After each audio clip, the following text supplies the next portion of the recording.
La mortalité du Covid, vous pensez à combien? Moi j'ai dit 10%. Moi je crois que c'est plus ou moins 5%. J'ai répondu que je pensais, mais au pif, que c'était en dessous de 1%. Moi je pense vraiment que c'était entre 3 personnes. Et moi entre 3 et 5, mais pas plus. Ouais, pour 100, hein? 100, oui. Okay.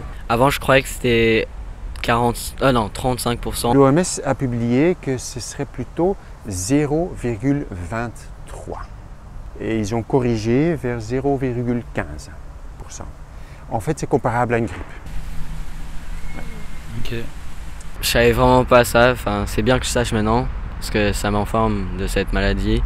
C'est important que tout le monde soit éduqué sur le sujet.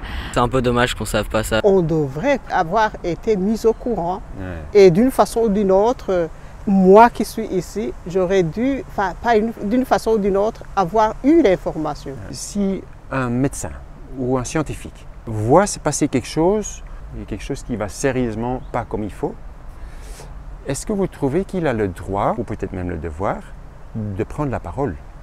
Est-ce qu'on devrait apprendre ça par les médias? Moi je pense qu'il a le droit de prendre la parole. Moi je pense qu'il a le devoir d'en parler, en tout cas au plus grand nombre. Après oui, ça doit pas créer une vague de panique, mais les gens doivent être informés. C'est vraiment eux qui nous donnent toutes les informations qu'on a besoin pour nous aider à mettre fin à la pandémie. Donc je crois que bien sûr tout le monde devrait être au courant. C'est quelque chose qui se passe dans le monde de la santé. La santé, c'est son terrain, oui. Endosser cette responsabilité et se mettre même en danger, rien que pour chercher la vérité.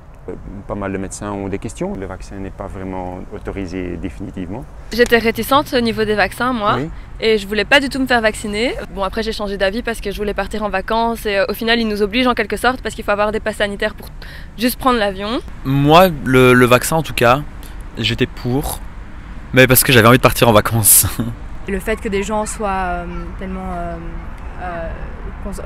que les gens soient tellement égoïstes de ne pas se faire vacciner ou de ne pas prendre le temps de s'éduquer sur le sujet et sur la pandémie, je sais pas, ça a l'air un peu égoïste parce que c'est la santé de l'humanité et pas soi-même.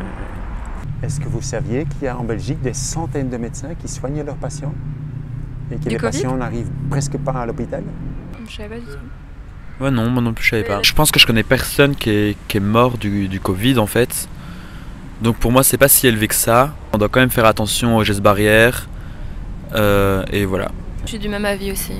Et du coup vous vous posez toutes ces questions, pourquoi? Alors je le fais parce que je me rends compte que les gens ont une perception vraiment tellement loin de la réalité.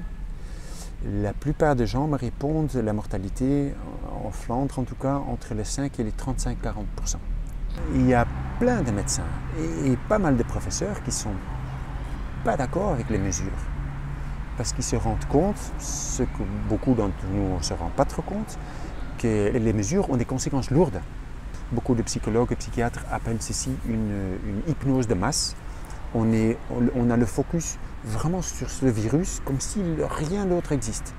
Et pour ceux qui regardent cette vidéo, si vous l'appréciez, merci beaucoup de la partager et surtout n'hésitez pas à vous-même chercher comment poser des petites questions simples à toute personne qui accepte de vous répondre.